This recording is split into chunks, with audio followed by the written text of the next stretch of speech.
Hello, everyone. Welcome back to Wendy Wednesday. We have a lot to discuss and a lot of things to share because a lot has happened.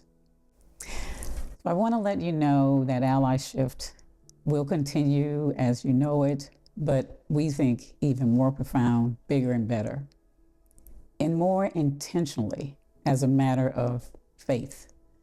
How we practice our faith, how we teach our faith, how we respect and embrace our faith and that of others. Remember, the promise of AllySHIFT is to become bigger, better, and bolder allies to ourselves, to each other, and to the planet. So I'm happy, really thrilled and thankful and grateful to announce that AllySHIFT will continue as the AllySHIFT Center. We are now a nonprofit organization, and what we are is what we've always been, but now officially a interfaith community hub for worship, wellness, and the arts. Specifically, we're going to focus on young to adult people and just give this wonderful opportunity for connectivity, practicing our faith, and being in a community that embraces the faith of others. So the AllySHIFT Center won't be a brick and mortar structure just yet, but we will continue to bring to you our Wendy Wednesday, our Treasure Not Buried series, more podcasting and blogs, and of course another episode. So before we continue down our new path, want to revisit really the tools of AllySHIFT. Remember a few Wednesdays ago, we talked to you about the AllySHIFT model. So the AllySHIFT model, if you remember, is composed of all of these characteristics that get us to being better allies and create ally sustainability. And if you don't recall, just real briefly, I'll remind you. They are the denier, the bystander, the upstander, the mentor, the sponsor, the scholar, the advocate, and the activist. And every segment or so, we're going to get deeper into not only those words, but it as a practice. Because remember AllySHIFT, it meets you where you are. So on a given day, all of us are any one of these characteristics, some all at the same time. So we're going to get started with the first one, the denier. The denier is pretty evident. To deny, to be in denial, to be a denier. So let's take it apart a little bit. So easily we can all relate to being in denial. Very often you may be told you're in denial. And that is when the truth is evident somewhere, but not true for you. And maybe just not yet. Also, you can deny. You can deny yourself. A lot of us can relate to that as a diet or something else we're trying to stop. That is either a treat or not. But think about being in denial to self when we don't do what we need to do to take care of ourselves. So I am not in denial, but I deny myself very often, too often, the habit of a good night's sleep. I know how important it is. I call it sleep hygiene, and this is the thing. And I am too old and too wise to not know better. So something as simple as, what are the things you are denying yourself that gets in the way of being all that you can and want to be? The other is being a denier, where you actually have the privilege, the right, the opportunity, the resource to provide, to support, to share. and you choose not to. You intentionally and voluntarily deny. I took a trip very recently out of the country. And so we all know travel is travel, but particularly when you go to a different country, you kind of got to go by the rules of their game, and the cultural piece of it is important. So myself and my friends, something real cool we wanted to do, just go get some groceries. And it turns out the place we were going to, the grocery store has intermittent closing hours. And unfortunately for us, even though we were told it was open, was when they were closing. So we actually saw people coming and going as we were pulling up. But when we came to the door, we were told it's closed.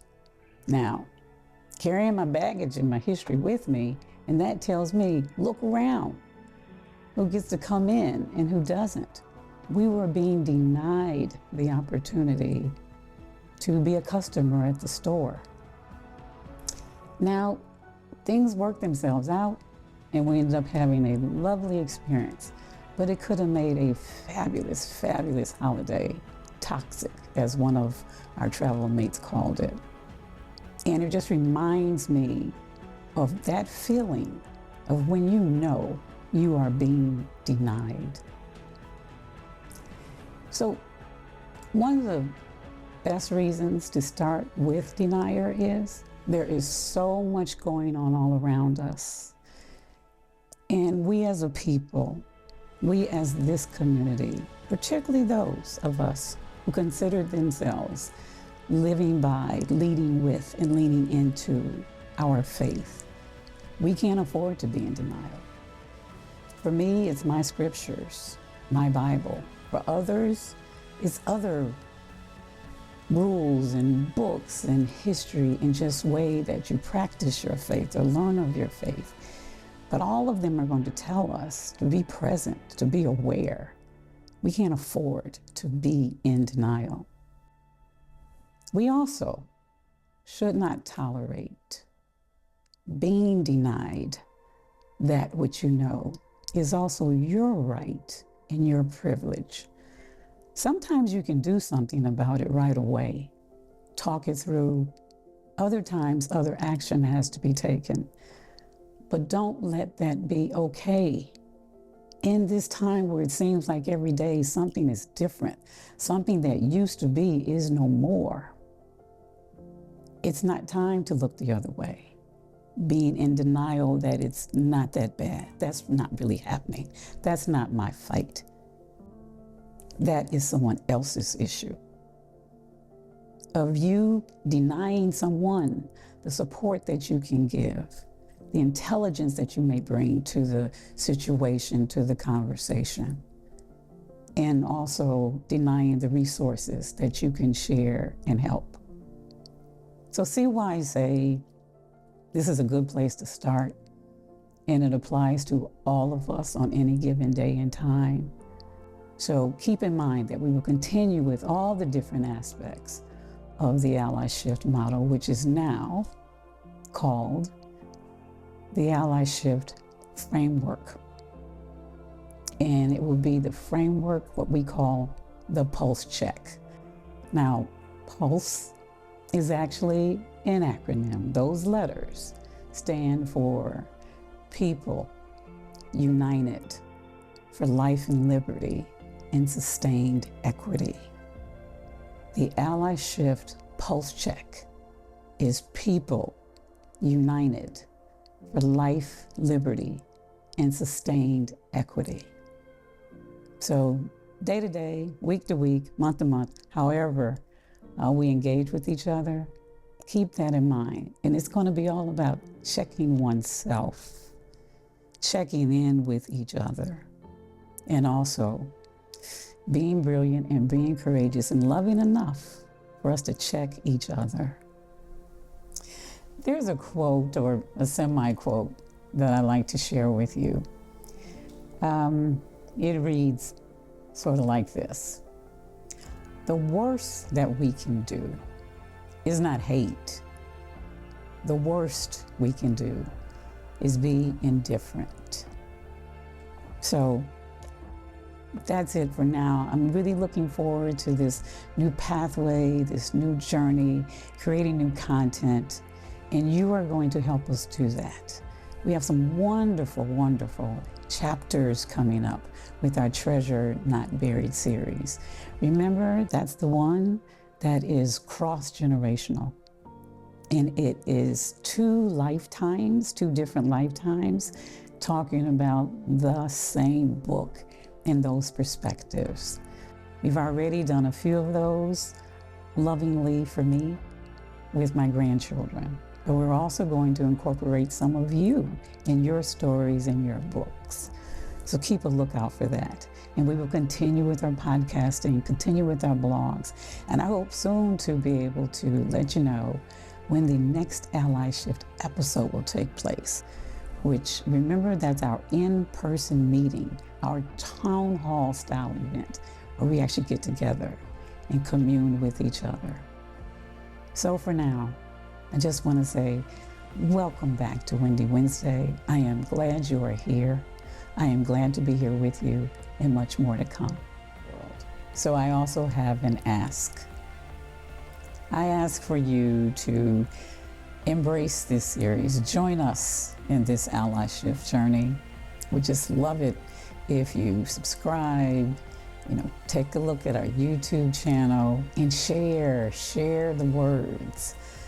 The word is meant to be shared. Talk to friends, talk about it. Contact us, connect with us. I'd love to hear from you because we have so much to share with you, and just as importantly, so much to learn from you. So let's do this together better, and look forward to the next time. Thank you.